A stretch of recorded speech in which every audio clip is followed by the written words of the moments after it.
selamat datang.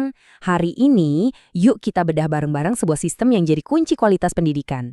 Dari nilai di rapor sampai gimana suasana sekolah sehari-hari, ternyata semuanya itu saling terkait. Nah, ini dia pertanyaan intinya kan. Kita semua pengen pendidikan yang terbaik. Tapi gimana caranya sebuah sekolah bisa mengubah harapan itu jadi sebuah sistem yang beneran jalan dan bisa diukur? Jawabannya ada di 3 konsep penting yang akan kita kupas tuntas hari ini. Oke, kita mulai dari yang paling dasar dulu ya. Coba bayangin kita lagi bikin kue. Konsep pertama yang harus kita paham adalah quality control atau kontrol kualitas yang biasa kita singkat jadi QC. Jadi, QC itu intinya cuma soal hasil akhir. Kue udah selesai dipanggang, udah dihias cantik. Baru deh kita cicipin, rasanya enak nggak? Tampilannya sesuai standar nggak?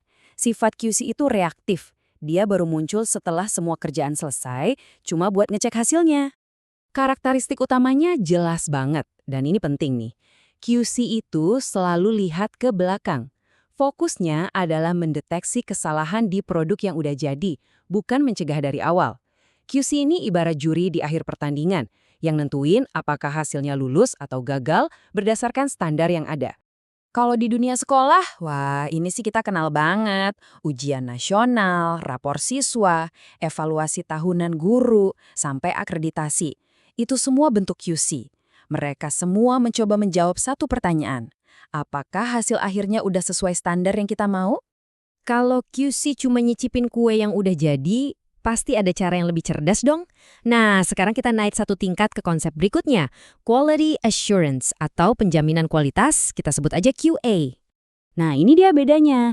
QA itu nggak nunggu kuenya jadi. QA justru mastiin resepnya udah pas, bahan-bahannya berkualitas, dan ovennya diatur di suhu yang tepat. Ini proaktif, tujuannya adalah mencegah kegagalan, bukan cuma nemuin pas udah kejadian. Jadi poin kuncinya di sini adalah QA itu fokusnya ke proses. Tujuannya itu membangun kualitas di setiap langkahnya, bukan sekedar ngecek di akhir. Ini semua tentang gimana cara kita ngerjainnya dengan benar dari awal. Dalam dunia pendidikan, QA ini ibarat mesin di belakang layar. Kita lagi ngomongin soal sistem penjaminan mutu internal atau SPMI yang dikelola sekolah, dan juga sistem penjaminan mutu eksternal atau SPME. Ditambah lagi kepatuhan sama standar nasional pendidikan. Nah, ini semua kerangka kerja QA-nya. Oke, kita udah punya QC untuk ngecek hasil akhir dan QA untuk ngerancang proses yang baik. Tapi masih ada satu level lagi di atasnya. Mari kita lihat gambaran besarnya. Total Quality Management atau Manajemen Kualitas Terpadu yang biasa disebut TQM. TQM ini lebih dari sekedar aturan atau prosedur. Ini tuh sebuah filosofi, sebuah budaya. Balik lagi ke analogi kue kita, TQM itu adalah kondisi di mana koki, asisten dapur, bahkan sampai petugas kebersihannya, semuanya itu berkomitmen dan kerja bareng demi kue yang paling sempurna. Semua orang merasa ikut punya tanggung jawab. Prinsip-prinsip inilah yang jadi jantungnya TQM. Kualitas bukan lagi cuma tugas satu departemen, tapi jadi tanggung jawab semua orang, dari kepala sekolah sampai staf administrasi. Dan coba perhatikan poin terakhir, ini yang paling penting, perbaikan berkelanjutan. Di dunia TQM, kata cukup baik itu hampir nggak ada. Selalu ada ruang untuk jadi lebih baik lagi. Kutipan ini benar-benar merangkum semuanya dengan pas. TQM itu bukan program yang cuma dijalanin sesekali, tapi udah jadi cara kerja sehari-hari.